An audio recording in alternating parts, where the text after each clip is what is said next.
हमारे दोस्तों, I hope कि आप सब अच्छे होंगे और आपका श्रावण मंथ बहुत ही अच्छा जा रहा होगा, महादेव की भक्ति में गुजर रहा होगा। तो चलिए हम फिर से आ गए हैं एक नए अध्याय के साथ, एक नए एपिसोड के साथ। और अब जो हम लोग शुरू करने वाले हैं पार्ट, वो है रुद्र संहिता का। क्योंकि पिछले एपिसोड में हम लोग ने विद्वेश्वर संहिता का पार्ट पूर्ण कर लिया था, जो 25 अध्याय थे उसे पूर्ण कर लिया था। अब हम लोग आगे बढ़ रहे हैं महाशिव पुराण के रुद्र संहिता की तरफ। अभी जो रुद्र संहिता है ये बहुत ही इंटरेस्टिंग है और महादेव के बारे में है और कथाओं के साथ है। तो आई होप कि आपको सुनने में, श्रवण करने में बहुत ही इंटरेस्ट आने वाला है। तो चलिए शुरू करते हैं। उससे पहले आप चैनल को सब्सक्राइब कर लीजिए ताकि एक भी अध्याय मिस ना हो। और अगर कुछ क्वेरी है, कुछ कहना चाहते हैं तो अपनी भावनाओं को कमेंट में जरूर लिखिए। तो चलिए शुरू करते हैं बिना देरी किए। हर हर महादेव। श्री शिव महापुराण का द्वितीय रुद्र संहिता का प्रथम अध्याय। तो क्या कहता है प्रथम अध्याय रुद्र संहिता का, देखते हैं। तो ऋषियों के प्रश्न के उत्तर में श्री सूत जी द्वारा नारद ब्रह्मा संवाद की अवतारणा, जो नारद ब्रह्मा संवाद की जो विवरण है वो दिया गया है, ये प्रथम अध्याय रुद्र संहिता का। सो जो विश्व की उत्पत्ति, स्थिति और लय आदि के एकमात्र कारण है, गिरजा कुमारी उमा के पति हैं, तत्वज्ञ है, जिनकी कीर्ति का कहीं अंत नहीं है, जो माया के आश्रय होकर भी उसके अत्यंत दूर है, जिनका स्वरूप अचिंत्य है, जो बोध स्वरूप है तथा निर्विकार है, उन भगवान शिव को मैं प्रणाम करता हूँ। मैं स्वभाव से ही उन अनादि शांत स्वरूप पुरुषोत्तम शिव की वंदना करता हूँ, जो अपनी माया से संपूर्ण विश्व की सृष्टि करके आकाश की भांति इसके भीतर और बाहर भी स्थित है। जैसे लोहा चुंबक से आकृष्ट होकर उसके पास ही लटका रहता है, उसी प्रकार ये सारे जगत सदा सब और जिसके आसपास ही भ्रमण करते हैं, जिन्होंने अपने से ही इस प्रपंच को रचने की विधि बताई थी, जो सबके भीतर अंतर्यामी रूप से विराजमान है तथा जिनका अपना स्वरूप अत्यंत गूढ़ है, उन भगवान शिव की मैं आदर वंदना करता हूँ। हर हर महादेव। तो व्यास जी बोले, जगत के पिता भगवान शिव, जगत माता कल्याणमयी पार्वती तथा उनके पुत्र गणेश जी को नमस्कार करके हम इस पुराण का वर्णन करते हैं। एक समय की बात है, नैमिषारण्य में निवास करने वाले सौनक आदि सभी मुनियों ने उत्तम भक्ति भाव के साथ सूत जी से पूछा। ऋषिगण बोले, हे सूत जी, विद्वेश्वर संहिता की जो साध्य साधन खंड नाम वाली शुभ तथा उत्तम कथा है, उसे हम लोगों ने सुन लिया। उसका आदि भाग बहुत ही रमणीय है तथा वो शिव भक्तों पर भगवान शिव का वात्सल्य स्नेह प्रकट करने वाली है।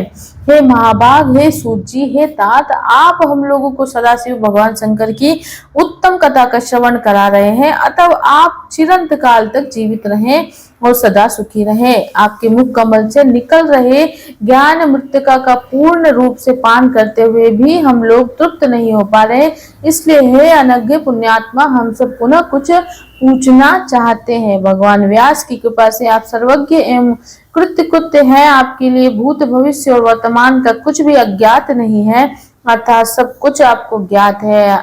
अपनी सत्य शक्ति से के द्वारा गुरु व्यास जी परम कृपा को प्राप्त कर आप विशेष रूप से सब कुछ जान गए हैं और अपने संपूर्ण जीवन को भी कृतार्थ कर लिया है। हे विद्वान, अब आप भगवान शिव के परम उत्तम स्वरूप का वर्णन कीजिए, साथ ही शिव और पार्वती के दिव्य चरित्रों का पूर्ण रूप से श्रवण करवाइए।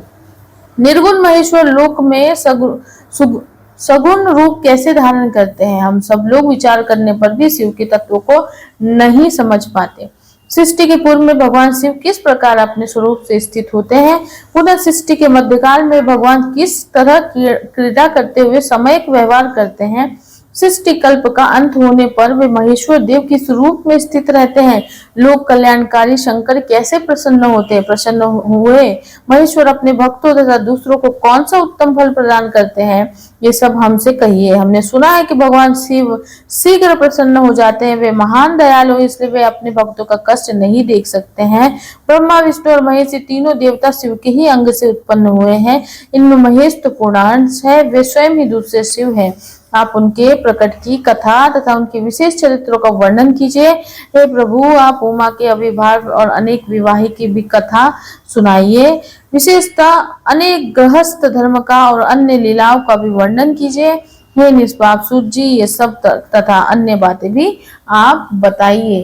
तो व्यास जी कहते हैं उनके ऐसा पूछने पर सूत जी प्रसन्न हो उठे और भगवान शंकर के चरण कमलों का स्मरण करके मुनियों से कहने लगे।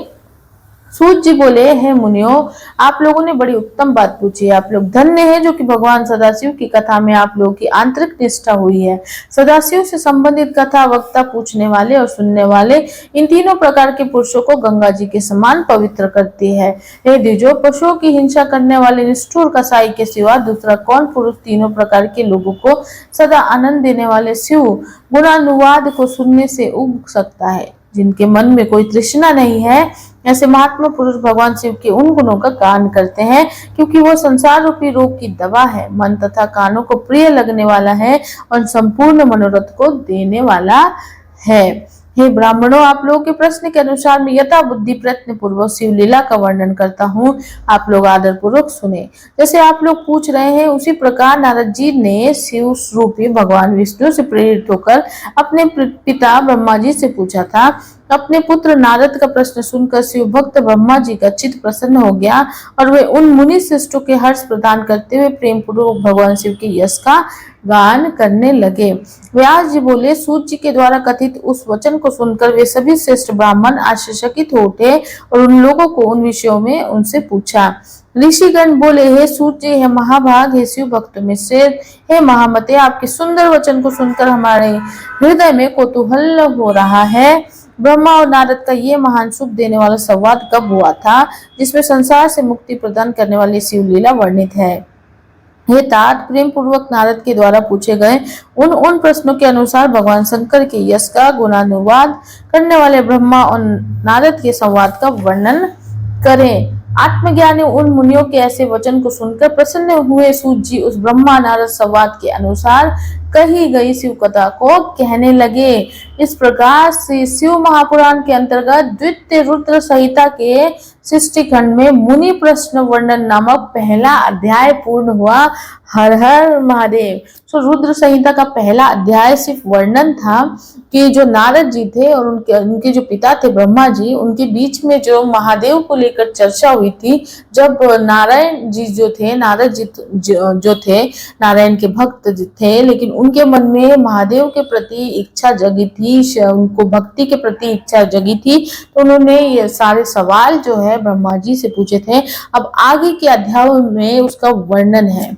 सो आई होप कि आपको ये अध्याय समझ में आया होगा, और नहीं भी समझ में आया कुछ चीज, और अगर हमारी वाणी भी कहीं यहाँ वहाँ हो गई हो तो हम क्षमा प्रार्थी हैं, क्योंकि हो सकता है, क्योंकि ये शुद्ध हिंदी में लिखा है तो हम हमेशा कहते हैं कि हो सकता है एक दो वर्ड यहाँ हो जाए, लेकिन आप उसे समझिए। और अगर नहीं समझ सकते और आपको नहीं समझ में आ रहा है कि ये क्या बोल रहे हैं हम, तो आप हमें कमेंट जरूर कीजिएगा, हम उसे विस्तृत पूर्वक और समझाने की कोशिश करेंगे।